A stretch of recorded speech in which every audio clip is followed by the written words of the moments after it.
عوام تیار رہے، کیونکہ اب خیبر پختونخوا میں اراکین اسمبلی کو عوام کے حقوق پر ڈاکہ ڈالنے کا لائسنس مل گیا ہے۔ اب انہیں کھلے عام کرپشن کرنے اور عوامی فنڈز غصب کرنے کا اجازت نامہ مل گیا ہے۔ اب اگر کسی ایم پی اے نے کرپشن کی تو اس کا احتساب کرنے کے بجائے جو شخص اس سے اس بارے میں سوال کرے گا الٹا اسے جیل میں ڈال دیا جائے گا اور اس پر جرمانہ بھی عائد کیا جائے گا۔ جی ہاں، میں اس بل کی بات کر رہا ہوں جو 30 اپریل کو اسمبلی میں پیش کیا گیا تھا۔ 2 ماہ تک اس بل کو عوام سے چھپانے کی کوشش کی گئی۔ بعد میں جب صحافتی تنظیموں نے اپنے ریسورسز کا استعمال کرتے ہوئے اس بل کو عوام کے سامنے لے آئے تو عوامی حلقوں سے اس پر کافی تحفظات سامنے آئے۔ حکومت نے عوامی تحفظات کے بعد مراعات ایکٹ کی تمام قابل اعتراض شقیں واپس لینے کا فیصلہ کیا، لیکن اگر دیکھا جائے تو عوام کو خاموش کرنے کے لیے بل میں تھوڑی بہت ردوبدل کی گئی، لیکن پھر بھی مراعات وہی کے وہی ہے۔ خیر، جو مراعات دی گئی وہ تو اپنی جگہ، لیکن اس کے ذریعے صحافیوں کو بھی خاموش کرنے کی کوشش کی گئی تاکہ ایم پی اے جو مرضی کرے اور جیسے چاہے عوام کو لوٹے،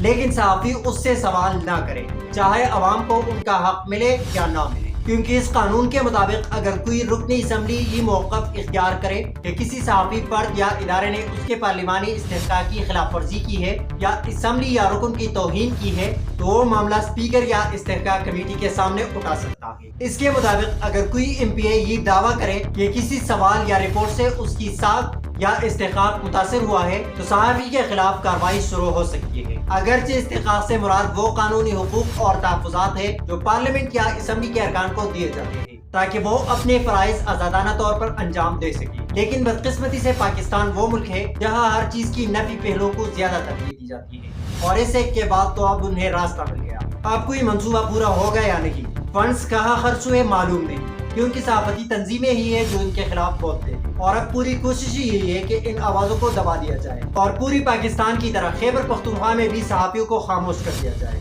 تاکہ جو مرضی کرے، کیونکہ یہاں استحقاق کی تشریح بہت وسیع ہے۔ اب اگر کوئی سڑک نہیں بنی، فنڈز کہیں اور خرچ ہوئے ہو، ہسپتال یا اسکول کا منصوبہ مکمل نہیں ہوا ہو، یا کسی ایم پی اے نے اپنے وعدے پورے نہ کیے ہو اور کوئی صحافی اس سے اس حوالے سے سوال کرے تو ظاہر سی بات ہے یہ سوال اسے ناگوار گزرے گی، اور اس سوال سے تو اس کی ساکھ یا استحقاق متاثر ہوگا۔ تو کیا ہم سوال کرنا ہی چھوڑ دیں؟ بل ہو، قانون ہو یا کوئی اور دباؤ، ہم اپنی ذمہ داریاں اچھی طریقے سے سر انجام دیتے رہیں گے۔ جہاں کہیں بھی کوئی ایم پی اے کرپشن یا عوامی فنڈز کے غلط استعمال میں ملوث پایا گیا، ہم اس کے خلاف ثبوتوں کے ساتھ بھرپور آواز اٹھائیں گے، کیونکہ عوام سے متعلق سوال کرنا صحافت کی بنیادی ذمہ داری ہے۔